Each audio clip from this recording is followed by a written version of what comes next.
what is going on. So we are in Agent Carter season 2, Easter eggs.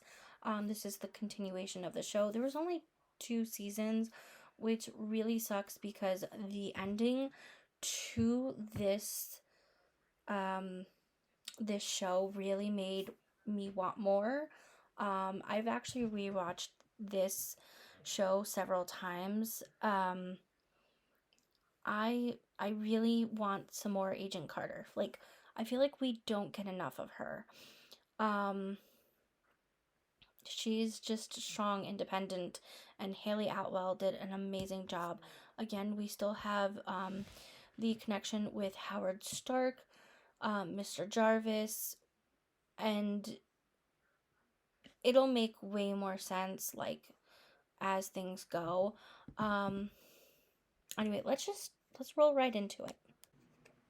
So we are in season 2, episode 1, The Lady in the Lake. So we have a first shot of Dottie Underwood. She was caught for a while, but that was back in New York. We are now set in Los Angeles the following year, 1947. Now there is an SSR bureau in LA, and it's now run by Daniel Sousa, who used to work for the New York office. Um, in this, the Lady of the Lake, there was someone else found, and it created ice. This is important to know because this will come back in the future. And they also found this pin. This pin will come up because very notable people have this pin. Very important people in this season. Now, Agent Carter was called in, and she's going to be staying at Mr. Stark's house, and of course, Edwin Jarvis, the butler, is helping out. Currently, while Peggy is there, Stark is away doing his own movie studio. So, as he's working, Jarvis does mention Cecil B. DeMille and how Stark wants to be Cecil, or like Cecil. You may not have heard of Cecil B. DeMille. He was an actor in the early 1900s. He was best known for The Ten Commandments, Sunset Boulevard, Cleopatra, um, The Painsman, Union Pacific. If you guys are movie buffs, you might have known that. It's okay if you're not. It's okay. They're very old films. Now, Peggy mentions a different director and actor, Fatty Arbuckle, who was also another very well known of the time.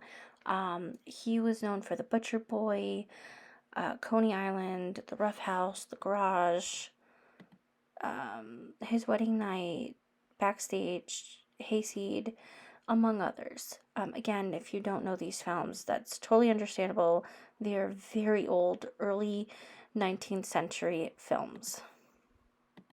So during the autopsy of the lady that was found in the lake, her name is Jane, they found levels of uranium. Uranium was used in the atomic bombs for World War II, also known as the Manhattan Project.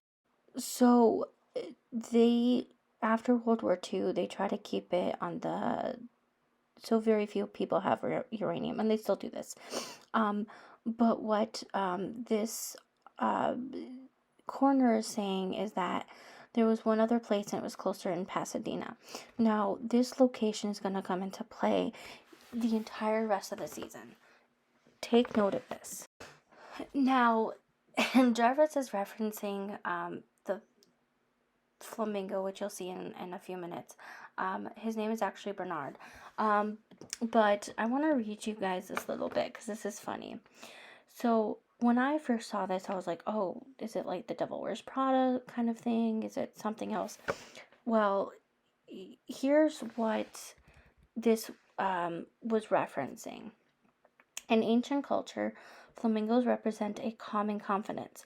It can also stand for femininity and a firm, outspoken attitude. Combine all of these together, and there's one awesome combo. to stand for an interesting creature. The wild, unpredictable brashness of the flamingo was sort of a running joke on set. Some of what I hear were pecked and chased down by Bernard. A trio of Agent Carter ladies had showgirl-style flamingos inspired outfits for the song and dance sequence in the beginning of the 9th episode. We'll get there. And from what I've seen on the social media sites, some of the actors and actresses, but especially the costume designer Gigi Melton, anything flamingo related, brooches, novelty, fabric, fan art, is appreciated. So there you go. It's kind of a running joke. I will also say flamingos and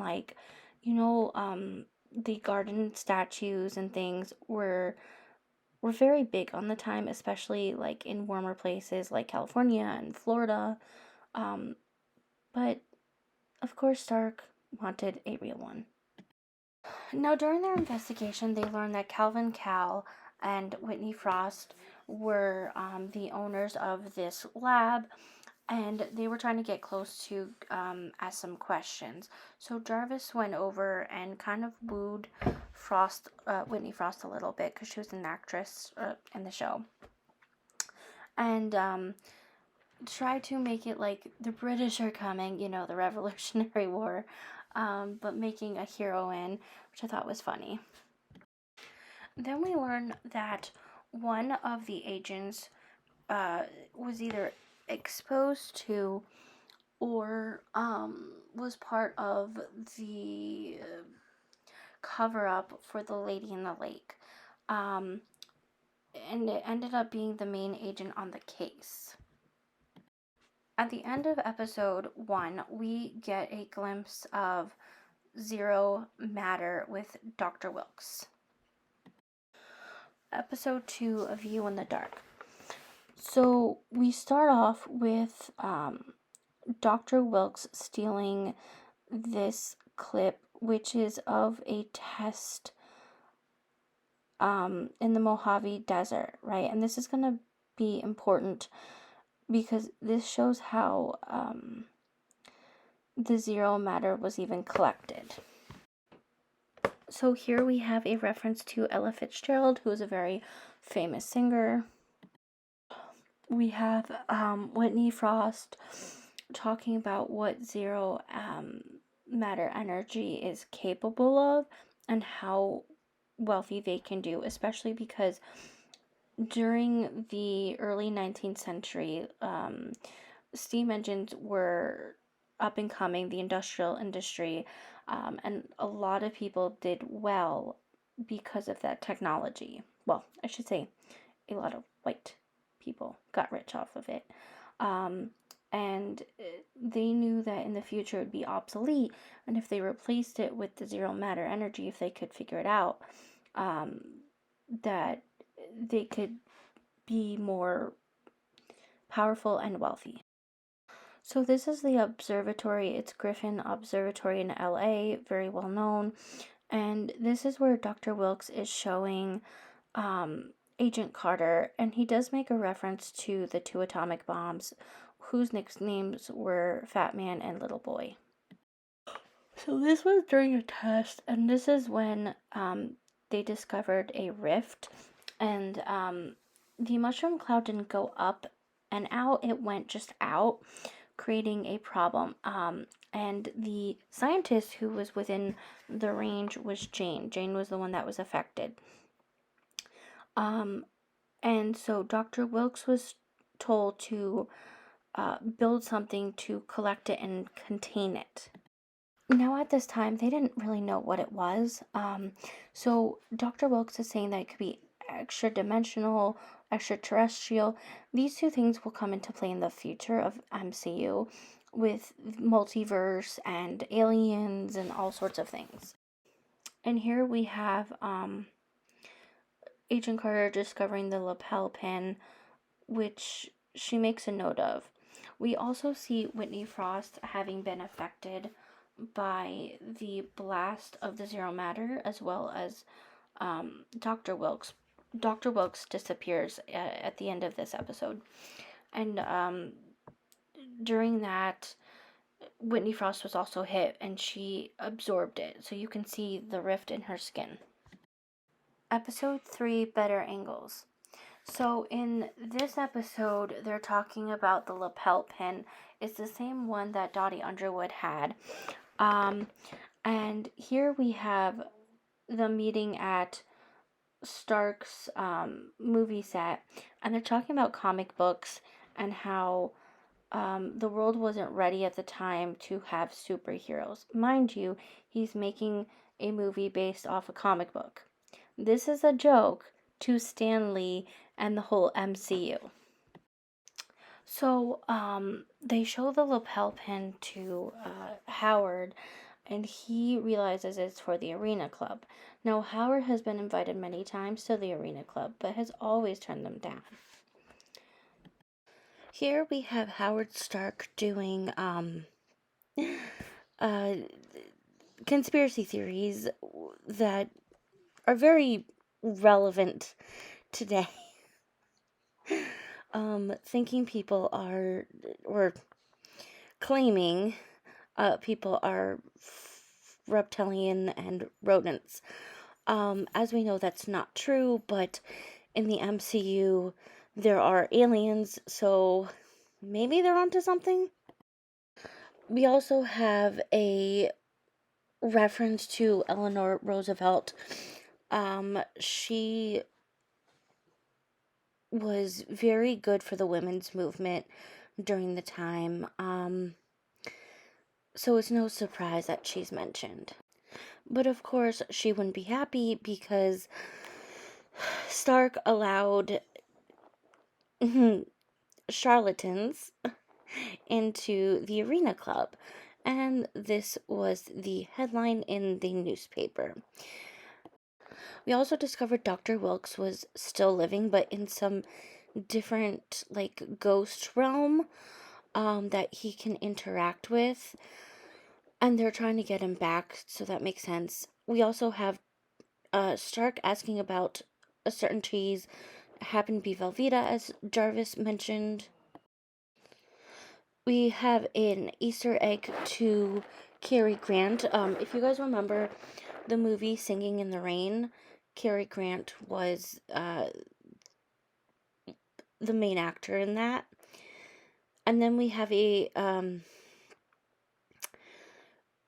sorry guys, Easter egg to, one of the big magazines, like, not, it wasn't Life, but similar to About Whitney, or like the big actress of the time. And lastly, we have a newspaper talking about Calvin Cal's win, and that is because, as we know if you've watched the series, that these bigger players run the government and like higher society, and they can make things happen. No surprise to what's happening in our world today, like I say. Episode 4, Smoke and Mirrors. So we are starting off with Whitney Frost getting an interview for Life magazine. We kind of mentioned Screen Time, which was a different magazine, but it was similar to. And Whitney Frost really wants to turn it down, partly because her face from the Zero Matter, but also she was really tired of just being seen as a pretty face and not for her smarts. So Dr. Wilkes is seeing this rift, and this comes up later in the series, but also we then go to Whitney Frost's past and how she got into acting. Her mother had always told her to use her beauty and not her brains because she'll never be seen for it. Episode 5, The Atomic Job. So as we had talked about earlier with the atomic bombs, this is what they need for the Zero Matter. And in this first Easter egg, we see that Whitney Frost goes for Jane's body, and she gets the rest of the Zero Matter from her to increase her powers. We also have a mention of Pearl Harbor, which is when the United States joined in the World War II. Episode 6, Life of the Party. So in this episode, Jarvis and Dottie Underwood, who they got out from some ward, are at the Arena Club for Calvin Call's, nomination party. He's throwing some fundraising event, and their job is to collect Whitney Frost's blood, at least a sample of it, so that they can stop her. However, during the mission, Chief Thompson, who's being a double agent at this moment for the bad guys too, he stops Dottie, and she drops the sample and is taken away. Then the last part, they find out that Whitney Frost had a different name. And this is going to be important because she worked as a scientist on Zero Matter. So she's not just BOT, she is brains, and this is when they find out. Episode 7, Monsters. Now, in this episode, we see that Dottie is kidnapped by Whitney Frost, and it is a trap for Peggy, but not because they want Peggy, it's because they're going to Stark's mansion to get Dr. Wilkes, where he is building a machine to protect himself because he also has the Zero Matter, and he's trying to completely come back full human form. Episode 8, The Edge of Mystery, is an episode that goes back to season 1, and really covers Chief Thompson and how he kind of got into the situation with the Arena Club members, and being overseen by Vernon. Episode 9, A Little Song and Dance. This is when Whitney Frost has Dr. Wilkes, and she's trying to take the Zero Matter from him. In this, you can not only see that she's desperately trying, but the syringe has a little hidden Mickey as well. Episode 10, Hollywood Ending. Now, this is the last episode in the series. We start off with a recap of the episode 9, which is when Dr. Wilkes blew up. The Zero Matter overpowered his body and took a lot of people out. It took the Zero Matter out of his body, which you'll see. But then we also see that he's still alive, but now Whitney Frost has it all. And this is the problem because she wants to open the rift. So Howard Stark, Jarvis, and Dr. Samberly, one of the scientists, come to their rescue with the cars. Now, after her husband, Calvin Kell, was killed, her ex-boyfriend is back with her, and she's, I don't know if going crazy is the right word. She's been hyper-focused, maybe that's a nicer way of saying it, on opening the rift. And he's concerned, and he realized he made a huge mistake. So he gets Peggy and the SSR to come help. So he does a distraction, and in the meantime, they take all of her scientific research to create a device to open the rift to stop her. Now, of course, Stark wants it to study, but not a good idea. Now, Howard is referencing the hover car from the first movie, and we'll see an updated version. Here we have Peggy Carter's file. A lot of it is redacted and deleted, but this file is going to come later into play. He also found the lapel pin, which he discovers is a key, but we don't have answers. So that really bothers me. Anyway, they work together. Thompson goes back to Peggy and Daniel Sousa and Jarvis and all that and they work together to open the rift. And they actually end up using the hover car, the newer version, to open or to destroy the rift to get rid of the zero matter. Now, this line ends up becoming Stark Industries, and that is where he built this huge technology, and then we eventually get Iron Man in the future. So very notable. And then the series ends with someone shooting Chief Thompson and taking Peggy Carter's file. As always, I'm going to ask very kindly if you guys wouldn't mind liking, subscribing if you haven't already. Press that bell button. It should be right around here, so you'll be notified every time we upload. And comment down who your favorite character was, because it was very hard for me to decide. I love Agent Carter, but there was something about Dr. Wilkes, there was something about Daniel Sousa, there was Anna Jarvis and Edwin Jarvis. I just truly love them. Like, just a great pair. And then, Howard Stark is Tony Stark's very much like his father. Let's just put it that way. Anyway, I'll see you guys next time.